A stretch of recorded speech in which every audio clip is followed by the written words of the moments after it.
নমস্কার, আমি কৌশিক রায়। সকল দর্শক বন্ধুকে আন্তরিক অভিনন্দন, শুভেচ্ছা জানাই।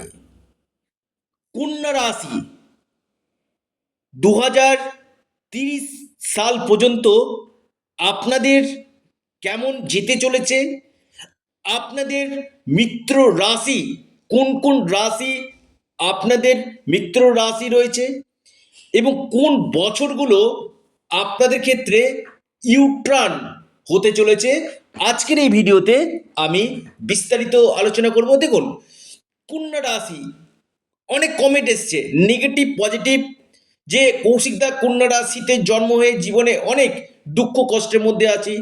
কেউ কেউ বলে না আমি কন্যা রাশিতে জন্মে আমি খুব হ্যাপি, এরকম নানাবিধ প্রশ্ন আমার কাছে এসছে। তো দেখুন, কন্যা রাশি কালপুরুষের ষষ্ঠ রাশি এবং এটা পৃথিবীতত্ত্ব রাশি। এর অধিপতি হচ্ছে মার্কারি, বুধ।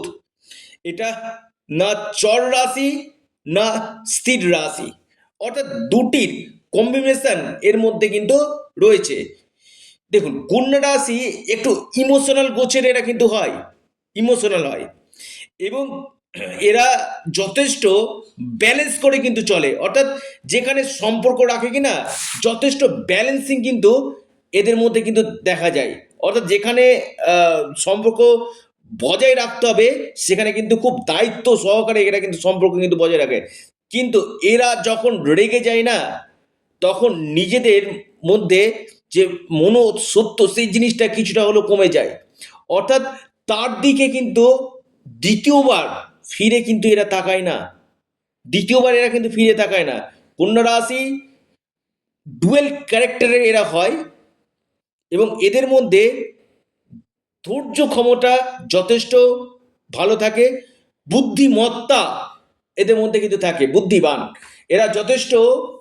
আপনার কথার মধ্যে খুব বাক স্বাধীনতা কিন্তু থাকে এবং ভালোভাবে মানুষকে বুঝাতে, কাউন্সিলিং করতে এরা কিন্তু পারে। কন্যা রাশি, কন্যা রাশির মধ্যে আমি একটু দেখেছি এরা কিছু কিছু ক্ষেত্রে স্ট্রেট ফরওয়ার্ড হয়ে যায়, কিছু কিছু ক্ষেত্রে যে একটু লেজিনেস চলে আসে, অর্থাৎ দুই রকমের জায়গায় কিন্তু রয়েছে।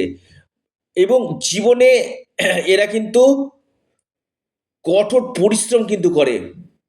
পাশাপাশি আমি দেখেছি ম্যারিড লাইফেও কিছু কিছু সমস্যা এদের জীবনে কিন্তু আসে ম্যারিড লাইফে। দেখুন, কন্যা রাশির কোন কোন রাশি মিত্র রাশি এটা অবশ্যই আপনারা জেনে রাখুন, যাদের সঙ্গ ছাড়া উচিত না। আর ইউটার্ন, আমি আবারও বলবো কোন কোন সময়গুলো আপনাদের জন্য ইউটার্ন হতে পারে আগে জানেন রাশি। প্রথম রাশি আপনার মকর, মকর রাশি, কুম্ভ রাশি, মিথুন রাশি, বৃষ রাশি। মকর, কুম্ভ, বৃষ, মিথুন, এই রাশিগুলির সাথে আপনারা সবসময় বন্ধুত্ব বজায় রাখুন, বা যদি আপনার জীবনে আসে কোনোদিন সেটাকে যেতে কিন্তু দিবেন না। কন্যা রাশির আমি বলবো বেশ কিছু ক্ষেত্রে আপনাদের সব থেকে ভালো সময় যেটা ইউটার্ন হয়, অর্থাৎ আপনার প্রফেশনাল লাইফে, পার্সোনাল লাইফে আমি দেখেছি 31 বছর বয়স থেকে 31, 32, 33, 34 এবং 35, 31 থেকে 35। আরেকটি যে টাইম আমি দেখতে পাই খুব ভালো একটা সময় যায় 41 থেকে আপনার 47 বছর বয়সের মধ্যে। 31 থেকে 35 আর 41 থেকে 47 বছর বয়স, এই সময়টা ইউটার্নের সময় কিন্তু হয়। দেখুন, কন্যা রাশির সব থেকে মিত্র রাশি শুভ সময় জানালাম এবং 2030 সাল পর্যন্ত আমি কেমন যাবে। দেখুন, বর্তমানে শনি আপনাদের রাশির সপ্তমভাবে আছে। যারা আনম্যারিড রয়েছেন 2027 আপনাদের 26 to 27 বিবাহের একটা অতি গাঢ় সম্ভাবনায় দেখতে পাচ্ছি, বিয়ে হয়ে যাওয়া, তবে যে কোনো ক্ষেত্রে চটজলদি ডিসিশান আপনারা নেবেন না। চটজলদি ডিসিশানটা অবশ্যই আপনারা অ্যাভয়েড করবেন, কারণ যে কোনো ক্ষেত্রে সিদ্ধান্তগুলো একটু চিন্তা ভাবনা করে আপনারা সিদ্ধান্ত নিন। কিছু কিছু ক্ষেত্রে ভুল সিদ্ধান্ত আপনাদের এই সময় কিন্তু হতে পারে, এবং এর সাথে সাথে কিছু কিছু ক্ষেত্রে আপনার বৈবাহিক জীবনে মত পার্থক্য, মতবিরোধ, আপনার লাইফ পার্টনারের সাথে কিছু আর্গুমেন্ট আপনার হওয়ার সম্ভাবনা কিন্তু রয়েছে। মানসিক চাপ, মানসিক টেনশন এই সময় বৃদ্ধি করবে, এবং 2027 জুন মাসে যখন শনি রাশি পরিবর্তন করে যাচ্ছে, অর্থাৎ আপনার রাশির অষ্টম গৃহে আসছে, এটা কিন্তু খুবই একটা ভাইটাল সময়, এবং 2.5 বছর আপনার অষ্টম ভাবে থাকবে, যেটা শনির ঢাইয়া, অষ্টম ভাবে ঢাইয়া, যেটা আপনার শিক্ষাক্ষেত্রে ভালো দিবে। আমি বলবো যারা রিসার্চমূলক পড়াশোনা করছে তাদের ক্ষেত্রে ভালো, কিন্তু আপনার গলার সমস্যা, স্কিনের সমস্যা, দাঁতের সমস্যা, দাঁত, গলা, স্কিন রিলেটেড সমস্যাগুলো 27 জুন থেকে 30 পর্যন্ত আপনাদেরকে কিন্তু ভোগাবে। অর্থাৎ এই জায়গাটা অবশ্যই কেয়ারফুল আপনারা কিন্তু থাকুন।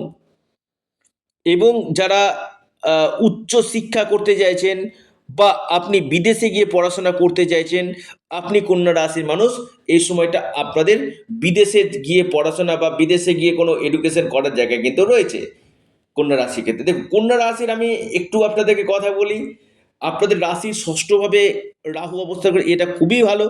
ষষ্ঠভাবে রাহু আপনাদের ঋণ পরিশোধ, শত্রু শান্ত হবে, মামলা মকদ্দমা যেখানে চলছে সেখান থেকে মুক্তি হবে, এবং আকস্মিক কোনো জায়গা থেকে ধন প্রাপ্তির প্রবল সম্ভাবনা কিন্তু রয়েছে। কিন্তু ডিসেম্বর মাসে রাহু আপনার রাশির পঞ্চম গৃহে অবস্থান করছে। দেখুন, এই পঞ্চমভাবে অবস্থান করা মানে আমি একটু বলি, বিশেষ করে আপনাদের এডুকেশনে ডিস্টার্ব, অর্থাৎ আপনার 26 ডিসেম্বর থেকে 28 জুলাই, 28 জুলাই মাস পর্যন্ত কিছু কিছু ক্ষেত্রে এডুকেশনে আপনার সঠিক সিদ্ধান্ত না নিতে পারে, কারো কথা শুনে মন ডাইভারশন হয়ে যাওয়া, এই সম্ভাবনাগুলো কিন্তু রয়েছে। আপনি কন্যা রাশি মানুষ, এই জায়গাটা কিন্তু দেখা যাচ্ছে। কন্যা রাশির ক্ষেত্রে আমি বলবো আপনাদের এই সময় বিশেষ করে আপনার পঞ্চম ভাবে রাহুর অবস্থান, আপনার এই সময় কোনো জায়গা থেকে অর্থ পাওয়ার একটা প্রবল সম্ভাবনা রয়েছে। পাশাপাশি যখন চতুর্থভাবে রাহু অবস্থান করবে, অর্থাৎ আপনার 28 সালে, 28 জুলাই, জুলাইয়ের দিক করে যখন চতুর্থভাবে থাকবে, আমি বলবো আপনার মায়ের স্বাস্থ্য নিয়ে আপনার দুশ্চিন্তার কারণ হবে। মায়ের হেলথ নিয়ে আপনার কিছু কিছু ক্ষেত্রে দুশ্চিন্তা আহ, হতে পারে, এবং দেখা যাবে এই সময় ফ্যামিলি ক্ষেত্রে কিছু আপনার মিসআন্ডারস্ট্যান্ডিং, মিসকমিউনিকেশান, পরিবারের মধ্যে কিছু কলহ, কিছু সমস্যা সম্মুখীন আপনি কিন্তু হবেন। চতুর্থভাবে রাহু এবং দশমভাবে কেতু আপনার কর্মক্ষেত্রে বেশ কিছু চেঞ্জ এই সময় নিয়ে আসবে। যারা পরিবর্তন চাইছেন কর্মক্ষেত্রে, নিশ্চিত রূপে আপনাদের পরিবর্তন হবে। একাদশভাবে বৃহস্পতির অবস্থান 2রা জুন থেকে আপনাদের ডিজায়ারগুলো আপনাদের ফুলফিলমেন্ট হবে, আপনাদের ইনকামের সোর্স বাড়বে, আপনাদের এই সময় কর্মক্ষেত্রে প্রমোশন, পদোন্নতি বা কর্মক্ষেত্রে নতুন কর্ম পাওয়ার একটা প্রবল সম্ভাবনা রয়েছে।